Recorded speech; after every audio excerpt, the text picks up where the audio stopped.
I think the moral conformers of this world would read this or hear this parable and they interpret it as saying we shouldn't waste our lives in shameless, unrestrained living. Of course, they're right in a sense.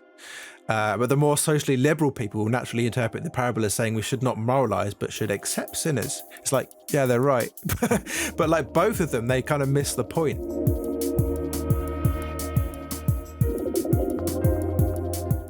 One of the things sort of I find really striking about Jesus' teachings is that his message is often hidden. There's often hidden messages, and the parables are often really confusing until you really break it down. You see all these kind of extra layers. And one thing about the parable of the prodigal son is that initially it looks really obvious. What he's saying is that you have this lost son who goes away and comes back, and his father forgives him, and there's a simple message there. But the more you read into it, you realize that actually he was kind of teaching us that, yes, there's the obvious, that those people who are rebellious and are kind of like, F you, I'm going to live my life as I want, and they live this hedonistic, selfish lifestyle, you could say are lost in a traditional sense.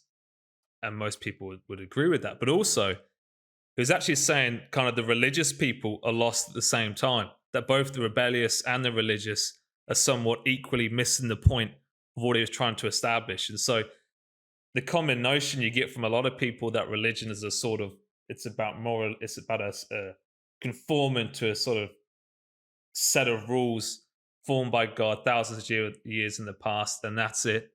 And that's the kind of the depth of it. It's about moral conformity and missing the mark that Jesus actually, in the parable of the prodigal son, shows that that's not at all what he was trying to bring, or the kingdom of God that he was trying to portray.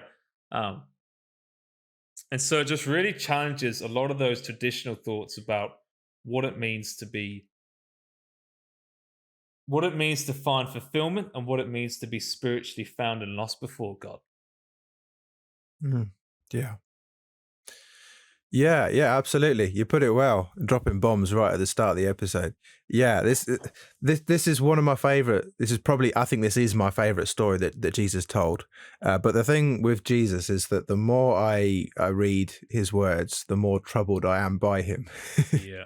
And there's so many like layers that you can dig down into the things he said. This is an occasion when he's been spending his time with, quote, sinners, as the religious elite around him call them, and they start mumbling and grumbling. And so he tells these three stories. I think we should like consider them as three stories together, because there's like a story that develops between them. First, there's a story. Jesus tells this story to explain why he's spending his time with sinners. First, it's the story of the shepherd who leaves 99 sheep to go and rescue one sheep stuck in the mountains. The second one, it's a woman who has 10 silver coins and loses one. And then it gets down to a father who has two sons. So 1 in 100, 1 in 10, and then 1 in 2. And the first two stories, he just starts, suppose one of you has 100 sheep. Of course you'd go and do this. Suppose a woman has 10 silver coins and loses one. Doesn't she just do this? But then the third story, it just starts, there was a man who had two sons. So like early on, it was like, well, this is just what you do for 1 in 99. This is what you do for 1 in 10. But it's just a man who has two sons. And that's something that's noteworthy. I'll come back to that in a second. Why it's not just, suppose one of you has two sons. It's because actually you wouldn't normally do what the father does in this story. It seems like intuitive. Oh, of course, he misses his son. But like, actually, we'll look into that a little bit. Okay, so I'll just like run through this story quickly. So we call it the story of the prodigal son. Prodigal, Old English word meaning wasteful. I have this. I like to call this the story of the prodigal father and the two lost sons. Prodigal, the elder brother sees the father as wasteful. So he'd call him prodigal, right, and we'll get into why they're two lost sons, not just one lost son. So we got a story of a lost sheep, in 1 in 100, 1 in 10 lost coins, and then 1 in 2 lost sons. But actually, it's 2 in 2. Okay, so in their Jewish culture, the the eldest son would have the lion's share of the father's inheritance. He'd get like 2/3, and the second son gets a third, rather than half and half. But the younger son is like, he wants his inheritance now, so he asks his father.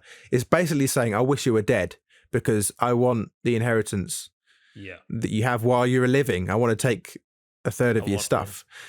Yeah. So first off, he just puts two fingers up to his dad and runs off. And in their culture, it was very much about staying separate from the nations around them and keeping their cultural identity and not mixing with.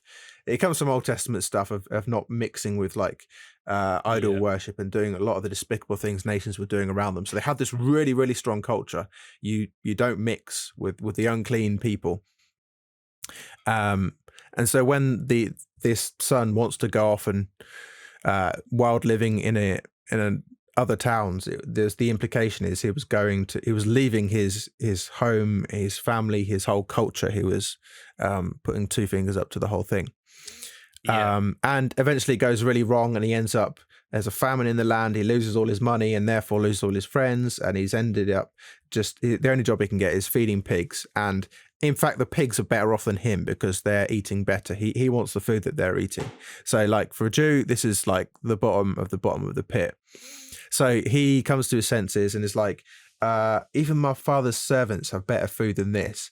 I'm going to go back and grovel to my dad. And I know I can't be accepted as a son, but I'll just see if I can get a job feeding their chickens or something. So he doesn't come back like repentant. He's not like, oh no, I've hurt my father, I want to make it up to him. He's just thinking about his belly, really. He's not coming back for the right reasons. And he's not coming back to find a restoration of his sonship. He doesn't like have the whole picture. But as soon as his father is at the end of the garden gate, pacing and biting his nails and like longing to see his son again, and father sees his son from a long distance and goes running out to him. And to us, this seems like, oh yeah, he misses his son. But like in their culture, they wouldn't do that, because there was this ceremony apparently called the kizaza, where when someone did this and they spent a lot of time with the Gentile towns and they became a quote unquote sinner, if they'd ever tried to come back, they'd have this ceremony where they gather the village, the town, whatever, and they'd smash this clay pot in front of them as a sign that this is what you are to us, like you're dead to us basically, and you're not allowed to come back. Because like we'd become unclean and you're obviously a bad person, etc. We're not going to spend our time with sinners. So the idea is that the father's really rushing, because the son comes back and he starts his spiel. He says, "Father, I've sinned against heaven and against you. I'm no longer worthy to be called your son." And the son was going to continue, "Make me like one of your hired servants." But the father, he just interrupts his son, and he says first to his servants, "Quick, bring the best robe and put it on him. Bring a ring on his finger and sandals on his feet. Bring the fattened calf and kill it. Let's have a feast and celebrate, for this son of mine was dead and is alive again. He was lost and is found." So they start to have a party. So like the father's rushing. Why is he rushing? Why is he saying quick? I reckon it's because he wants to have this ceremony where he brings these symbols of acceptance to his son before other people can get in and bring these symbols of rejection, of cutting off. So he really is rushing. And also the fact that the father ran. Like in our culture, wearing my jeans, I'd run. You go for a run, it's fine. But like in their culture, for a man to show his legs was a shameful thing. They'd never do it. But to run wearing these long robes, you'd probably have to hitch it up so that you could peg it. So in some sense, no, it's like the father takes on shame of people seeing him running and showing his legs, which we don't get it, but like in their culture, the father takes on shame to remove shame from his son. And that's like a role reversal, like how Jesus took on shame in being stripped naked and beaten and flogged to remove our shame. It's like there's a little bit of that in this story. But the things that the father says, quick, best robe and put it on him, because it was dressed in rags. It's a bit of a symbol of how in what Jesus has done. He like covers our shame in that regard, and it's the best robe, not just any robe. Put a ring on his finger.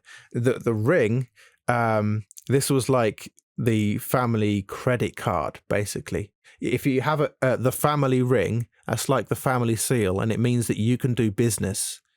You can go to the market and you can do deals as if you're the father. It's like, quick, give him the family credit card. Show that he's really is part of the family. He's not just a second class. And also, the last thing, sandals on his feet, is because servants went barefoot. So he's like, let me just be a servant. And the father's, have some sandals, son. All these things are symbols of sonship, to have a really good robe, ring, and sandals.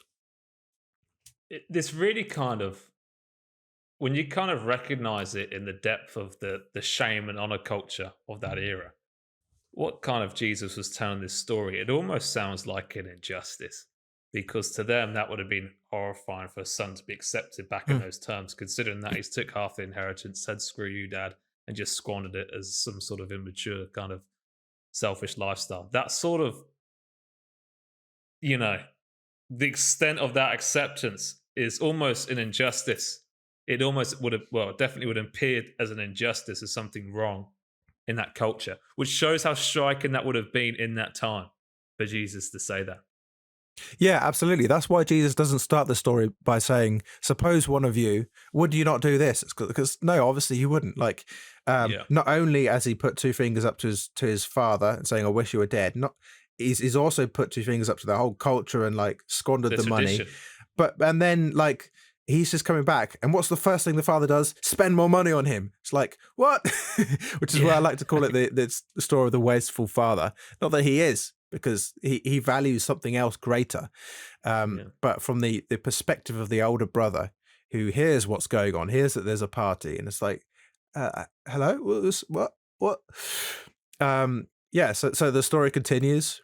Elder brother hears music and dancing, asks the servants what's going on, and gets an update, and he becomes angry, refuses to go in. The father goes out and pleads with him, and the elder brother is like, he rightly points out, like, all these years I've been slaving for you, I never disobeyed your orders like this one, and you didn't even give me like even a goat so I can have a little party with my friends. But this son of yours has like squandered your property with prostitutes and come homes, and you're rushing to kill the fattened calf. And the father's like, he starts, my son. I think that's profound, because the elder brother is saying, like, I've been a slave all these years, and the father's like, slave? Like, you're my son. You're always with me. Everything I have is yours. Like that, the elder brother is living like a slave, like he needs to earn something. He like he needs to earn like a goat or something, but he owns the whole farm really with his father. It's as if he's owed these things, because he says, since when have you given me a fattened cut, and me, a celebration like this? It's as if he's like, I deserve these things because I've worked hard for you. I've worked hard in your house, therefore you kind of owe me. It's almost a sense of a subtle trying to get control. I've been right. I've done good things. I've worked hard. You owe me this, And the fact that my brother can be celebrated like this, that feels wrong. And rather than celebrating his brother coming home, he's almost envious the fact that he's accepted back home. Not envious, but he despises it. Can't accept it. This is something really striking, because it challenges that idea of as Jesus was talking this parable to people. It challenges that, and especially talking about the older brother there, it challenges that notion of being accepted or finding fulfillment by doing the right thing. Not as if doing the right thing is wrong, but conforming to the traditions, conforming to what's expected, conforming to those moral obligations. Things which are good in themselves, but the idea is that that doesn't make you somehow That isn't the path of your fulfillment. There's a relationship there which has to come before that with the Father. And this is something really striking because in, the early church, they weren't perceived as religious. Christianity is a religion, but in the early days, Christianity wasn't a religion as many perceived it because it kind of undermined all the things which were associated with religion.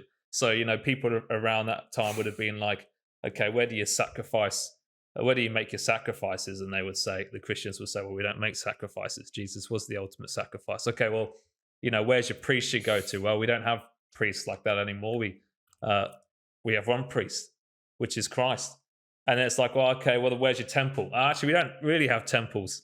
And so everything which was associated with religion wasn't part of what they were doing. And so, in effect, they were atheists in that time. Yeah.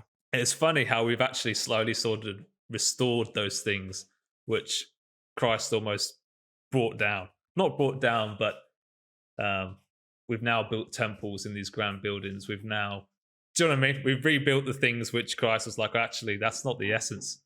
But there's that striking notion there that it was that in the end of the story, the younger brother who comes back is found. He's accepted back into the family, kind of humbles himself and realizes he's played the fool and he's being immature. But it's the older brother, the guy who does the right thing, he's the one who ends up lost in the end of it because he's sitting there resentful, feeling like his father owes him. And he's not seeing himself as a son. Like you said there, he's still seeing himself as a servant. I've done these things. Now you kind of owe me for what I've done. He's not looking to get to the Father to actually know the Father and to... he's still looking to his Father in the same way, as in this is a controlled environment. His Father's saying this is all yours anyway. And so it's the one who tries to be right, who's proud in his moral conformity, in abiding by the traditions, who ends up lost at the end of the story. And that's what's really kind of worrying when you read about it. It's like, gosh, the end of the story, it's the good guy, the good son by all traditional standards, who's the one who's not found. Yeah, it's profound to me that it looks like the story doesn't end to me. Like, I mean, this whole thing is a polemic. It's an answer to these mumbling religious guys who think that they're the good ones. Why is Jesus hanging around with the bad ones, with the sinners? And so it ends with the Father saying, "But this is all yours anyway. Like my son was dead and is alive, is lost and is found. So it's right to celebrate." And we don't hear the elder brother's response. And I can just imagine Jesus kind of looking up at them, like, well, what is the elder brother's response? Looking up at them as the elder brother in this situation. Yeah, right. Looking to them for a response. But yeah, it's profound what you're saying about good people and bad people. Like, Jesus doesn't allow us to divide the world into good guys and bad guys. It's like, no, actually, you're all broken. You're both right and you're both wrong. This challenges our definitions of sin. Yeah. Because we have the conventional understanding of sin is the idea that you have a set of rules and you break them. Do this, don't do that. But you do the thing you shouldn't do and you don't do the thing you should. But this challenges that because both end up in the wrong position, that the one who doesn't do the right thing and the one who does. So in this story, the one that looks superficially sinless is the one left out in the cold by his own mindset. He's been the good boy, staying at home. So you think he's in a better position than his brother, who's a bit of a waste man, to be honest. But in another sense, his returning younger brother is now he's returned, he's in a better position than the older brother. Because at least the younger son is experiencing a deep humility and an overwhelming grateful acceptance of his father's generosity. Yeah. He can really start to live as a son now because he's gone through an experience where he realizes he's just living from the generosity of the father. He's not there on his own terms or because he's earned his way. It's just purely because of his relationship rather than his actions. Yeah, so this story, it broadens the classical like right wrong action definition of sin, but it suggests that sin also encompasses like a deeper, a more intrinsic issue. It's more the thing of the heart. It's the self-centered attitude.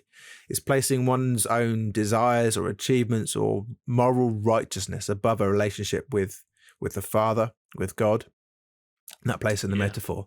So sin isn't just about our outward actions that transgress moral laws. It's not less than that, but it does also include the internal motivations and priorities that lead one away from a genuine connection with other people and with God.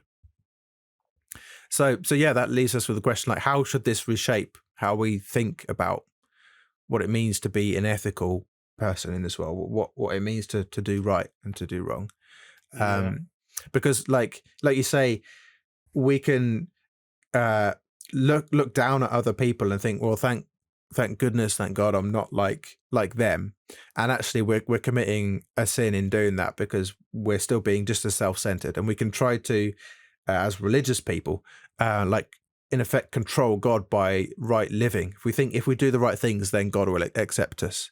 And that's really, really subtle, you know. What is the problem essentially with that like way of thinking? It's that sense of who's in control, isn't it? It's, are we recognizing that God's in control, or are we trying to control our fate, our future, control God on our terms? And so are our acts of, and there's really, like you said, what's the motivation behind trying to live a good life? Trying to live a good life is a good thing, but if the motivation is so that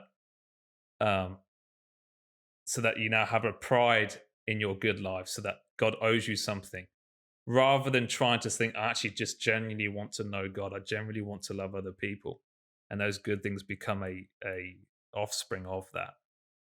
That's the right way things should go about. But if it's, I do good things, I'm nice to people, I'm a good person, therefore the world owes me something, or I'm elevated in my social status, I'm elevated in how I kind of view myself in the world, then it's a pride fueled motive to a good life, in a sense.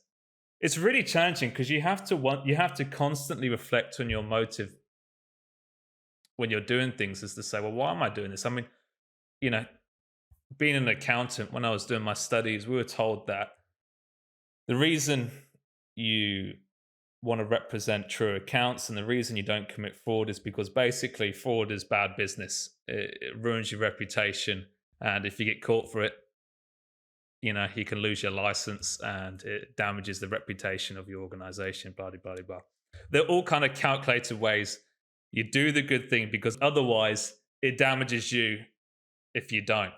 The reality is, well, sometimes doing the right thing can damage you, and you do it regardless of whether you're damaged or not. Yeah, and so the point is, you don't do good things or bad things out of self-interest, out of whether it benefits you or not, because doing the right thing might not benefit you, but you still got to do it. And you stand for a relationship with people and with God, regardless of whether you suffer for it, regardless of whether it does you good in economic, social terms, or whether it causes you harm.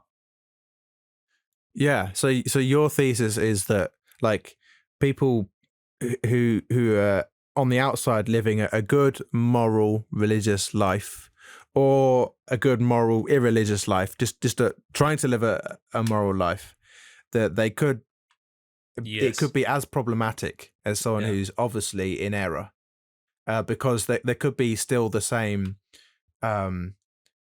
haughtiness inside their heart and trying to control everything for their own benefit, still the same self-centeredness. So Jesus, the same guys that he's answering in this whole set of stories, he calls them like whitewashed tombs. They look lovely and clean and white on the outside, but they're full of dead men's bones. It's like they only clean the outside of the cup and leave the inside dirty. This kind of thing. So if we shouldn't do good for self-centered reasons, then why should we do good? I think we find an answer in this story. We just look at the younger brother when he comes back. After he's received back his father's ring, his robe, and his place in the family, after feeling such a wretch, how would he feel? He'd feel like Yeah. doing good, Gosh. wouldn't he? It'd feel like the homecoming prince at the center of the happy party. And so I think the person motivated by love and grace rather than fear or self-seeking won't only obey the letter of the law, but will have it written on Yeah. their heart. It will come from them. They won't have to be told what to do. It'll be a natural Yeah. response of thankfulness and an overflowing love. Because generosity begets generosity.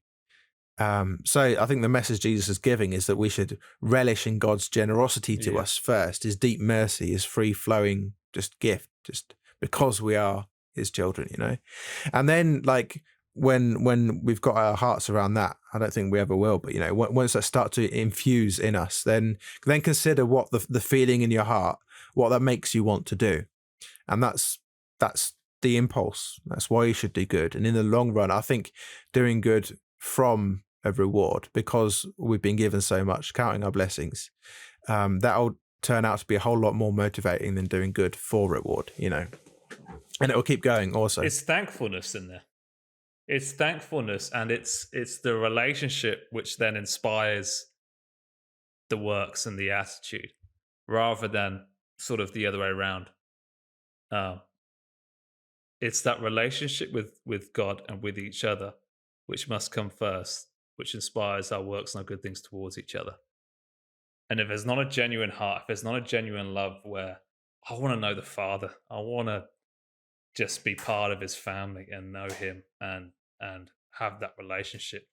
If it's all calculated ways to better yourself and to have more control and to feel more secure by what you've done, then you're at the center. And so there's something about putting God at the center, being thankful, and drawing out of that relationship for everything else, which feels like what should be the right motivation in leading a good life. Yeah, and so I think that's the biggest myth about what Christianity teaches is all centered around this. People think, okay, what does Christianity teach? It teaches if you're a good moral person, then you're going to go to the good place when you die. If you're a bad immoral person, you're going to go to the bad place. I think that's like the central rubric of the whole teaching of Christianity. But this just upends that, because it's like, no, you can have a self-centered heart and you could do what appears to be right on the outside, but you're not living in right relationship. It's all about living in right relationship to God the Father, and just appreciating his free gift to you as a son, as a daughter. If you get that in line, then other things will come in line. And so the teaching of Christianity isn't if you do good, then it's like, no, it's because he is a generous father.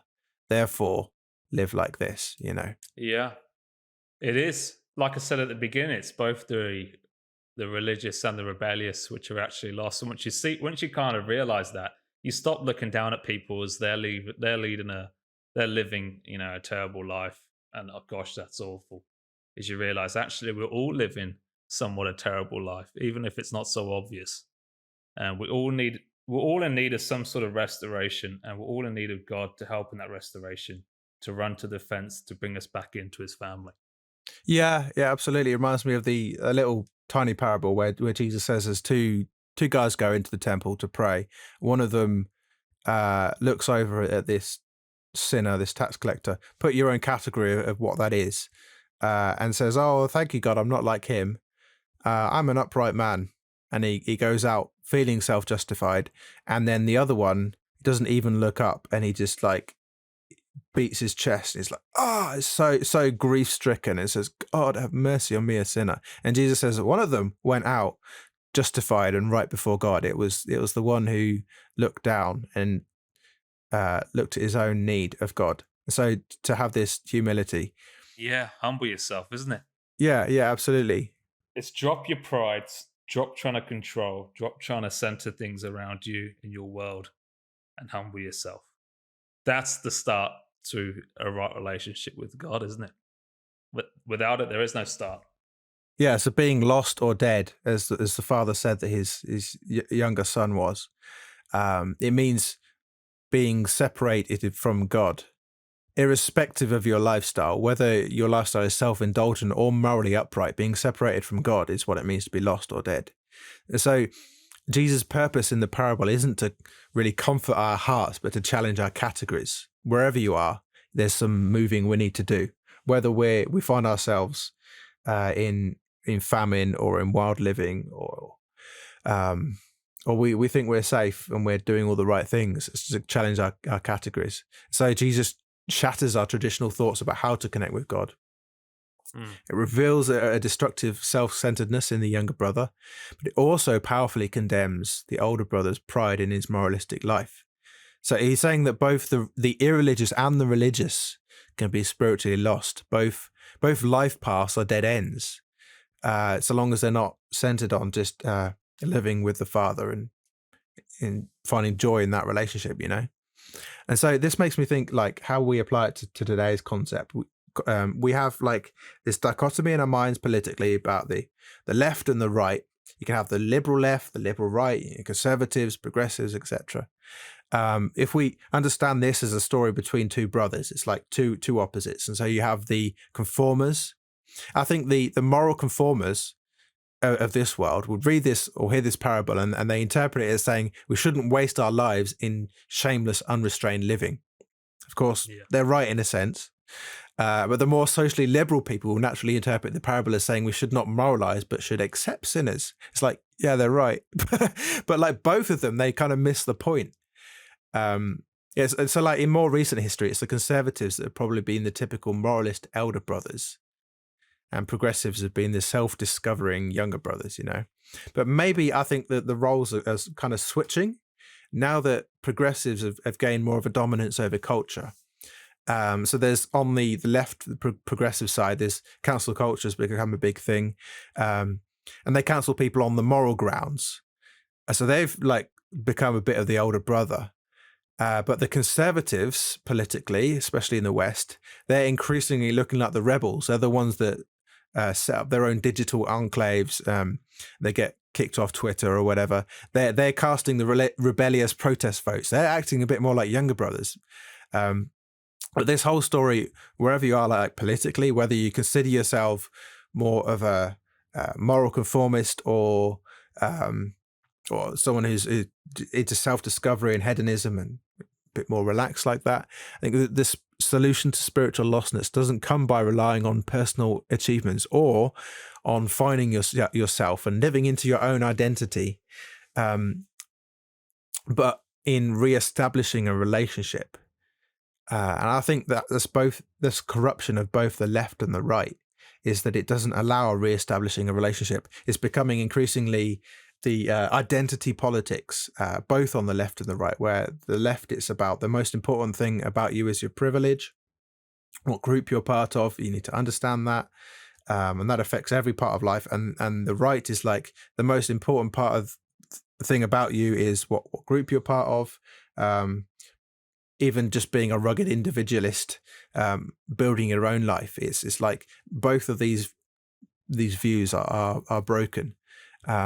It's about taking ourselves off the throne of our lives, and then leading a good moral life is all those things.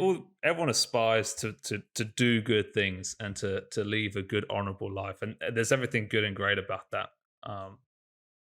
And nothing I think we're saying is to undermine that. It's more to say, what's the motivation? What's the underlying? And is that built on a relationship?